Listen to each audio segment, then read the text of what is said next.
tarde a todos. Boa tarde, meus colegas aqui de debate. Primeiramente, quero agradecer aí o convite para estar aqui. Me senti muito prestigiado em vir aqui para falar um pouco sobre carreira, né? Lembrando, carreira, que nós estamos com carreira do serviço público. Quando falamos em política de carreira, desenvolvimento e valorização profissional, né, basicamente nós estamos falando em política de recursos humanos. E dentro de recursos humanos, uma coisa extremamente importante, que é o plano de carreira. Para que temos um plano de carreira, ou para que existe um plano de carreira, né? O plano de carreira visa o desenvolvimento dos funcionários para o crescimento dos funcionários e das empresas para o qual os funcionários trabalham. Ou seja, só existe desenvolvimento de funcionários porque é de interesse da empresa, interesse de crescimento da empresa. E quando a gente fala em crescimento de empresa, a primeira coisa que a gente lembra é ela aumentar de tamanho, aumentar de clientes, né? Ou seja, e para isso aumentar investimento. Para ela aumentar investimento, ela só faz isso aumentando o lucro. Então, desenvolvimento de funcionários está diretamente ligado ao lucro das empresas. Porém, nós somos servidores públicos, tá? O nosso patrão não visa lucro, não interessa o lucro.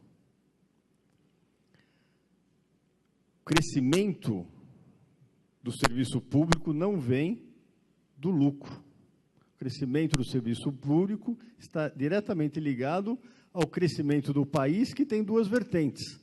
Uma vertente é o crescimento da população, ou seja, mais população, mais pessoas, necessita de mais serviços públicos.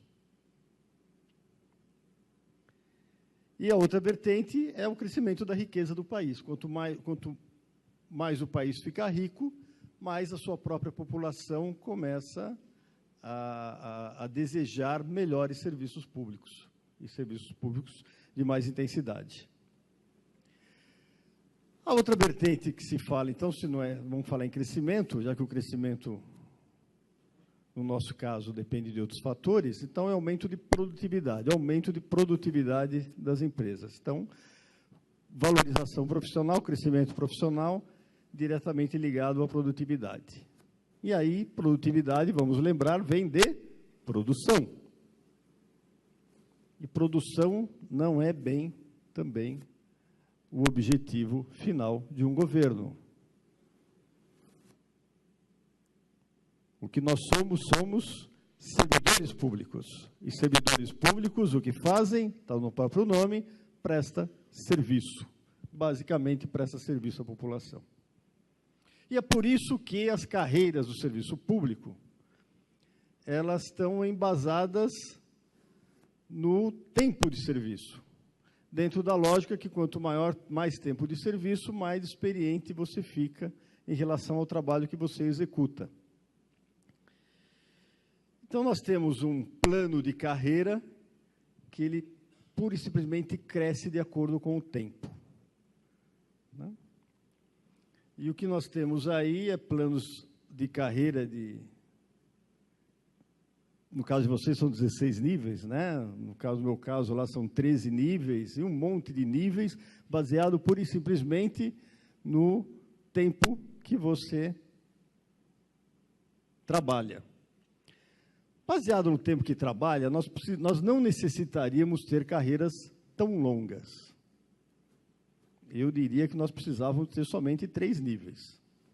Um nível quando a gente entra, a gente é inexperiente, estamos aprendendo, que eu diria que vai aí desde que a gente ingressa até uns 5 anos aí de tempo de casa. Depois o nível intermediário, onde você basicamente se aprimora, né, que vai aí dos 5 anos até você ter 15 anos no serviço. E a partir daí 15 anos, todo servidor é um cara altamente experiente, especializado na área onde ele atua. Então, necessitaríamos ter carreiras longas. A grande desculpa que se faz é que se a gente tem carreiras menores, com 3 níveis, como o exemplo que eu estou dando, as pessoas perdem motivação. Motivação é uma coisa que a mim me incomoda um pouco do serviço público. Afinal das contas, servidor público, isso também está no nome, somos servidores, né? Nós tomamos posse para servir a sociedade, para melhor servir a sociedade. Então, nós temos que estar a vida inteira motivados em servir a sociedade daquilo que necessita. Eu não preciso de motivação maior, tá, para fazer bem o meu serviço. Então, eu não precisaria esperar, né, muito mais do que 15 anos para chegar no topo da carreira. E permanecer lá no topo da carreira até a aposentadoria.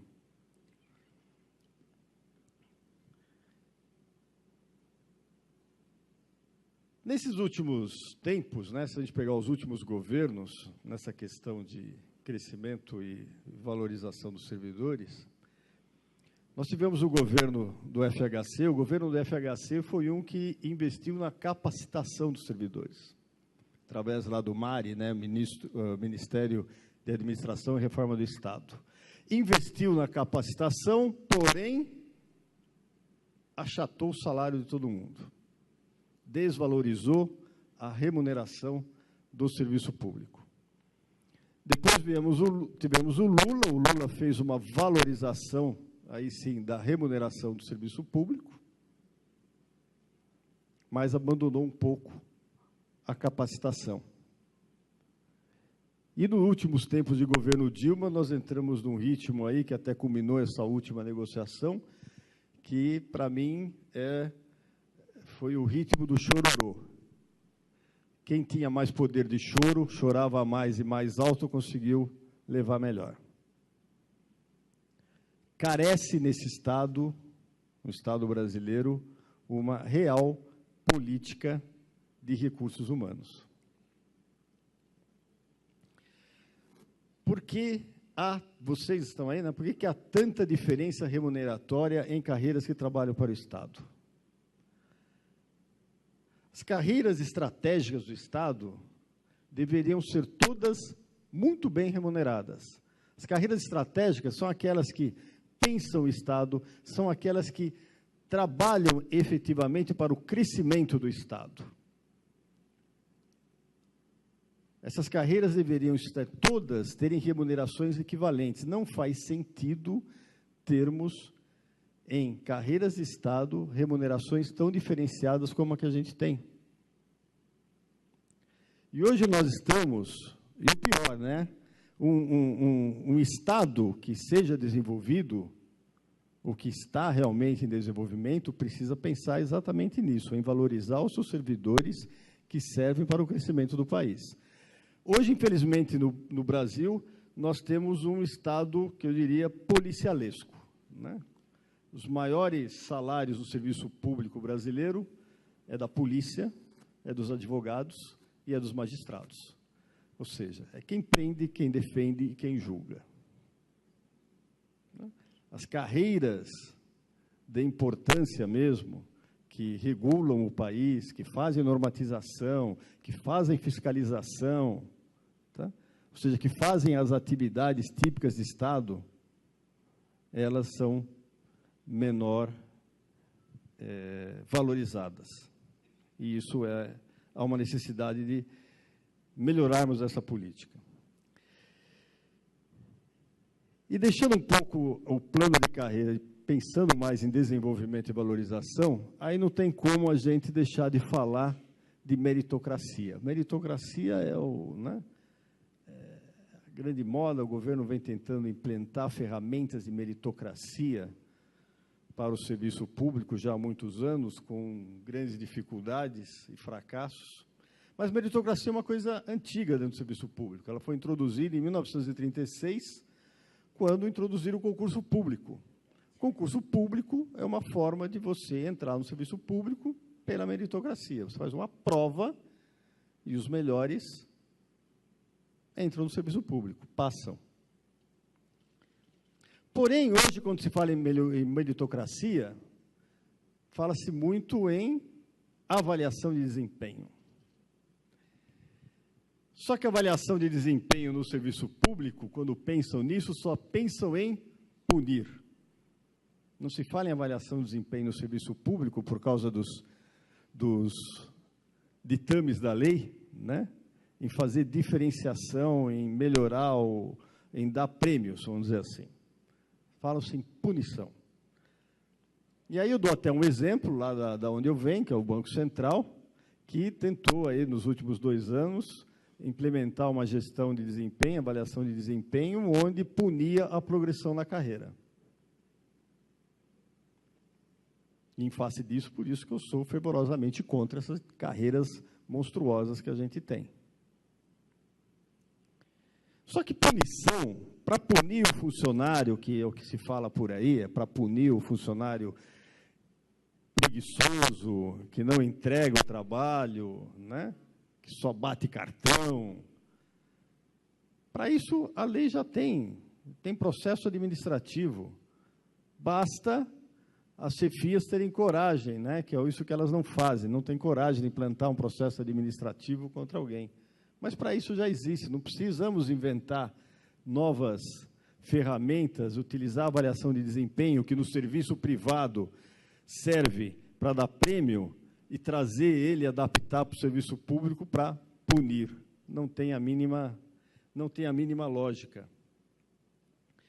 E o serviço público, em grande parte, ele é tratado, todo o serviço é tratado em lei. Os processos estão em lei, os prazos dos processos estão em lei. Então, o que o servidor público tem que fazer é cumprir aquilo que lhe cabe. E se cumpre aquilo que lhe cabe, não tem que se falar em meritocracia.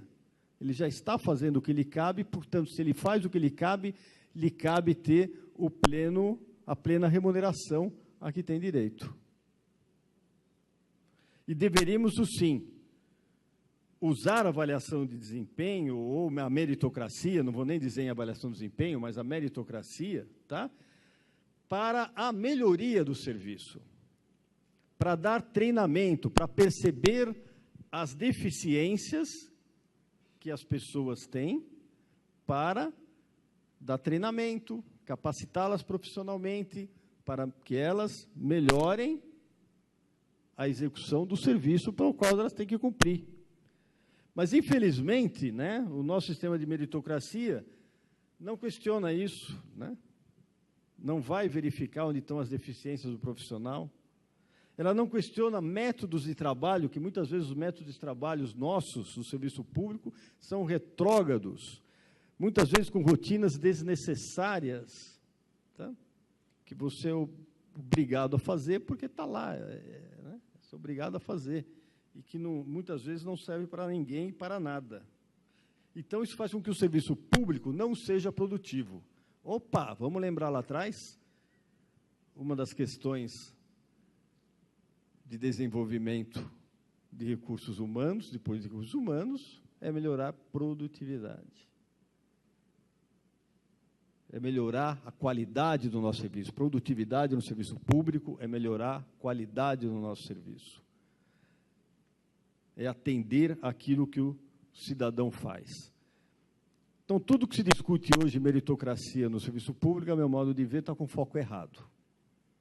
Devíamos estar com foco nos processos, estar com foco nas deficiências, porque todo mundo tem deficiência, né? Questão só de treiná-los, tá?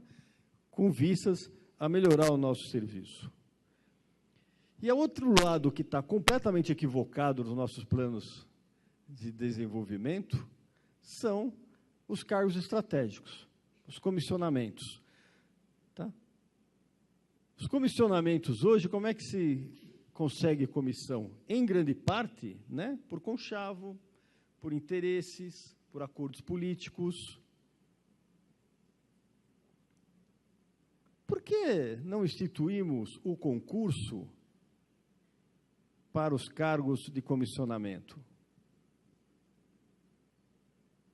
todo mundo que queira se candidatar abre vaga num cargo de comissionado, num cargo estratégico, todo mundo que tem interesse se lança e se submete a uma prova. E o melhor classificado passa. Isso é justo, é democrático, faz bem para o serviço, porque você, com certeza, vai ter uma pessoa qualificada no cargo estratégico e não uma pessoa indicada que, muitas vezes, não faz a mínima ideia do que ele está fazendo lá. Exceto que ele está sendo beneficiado.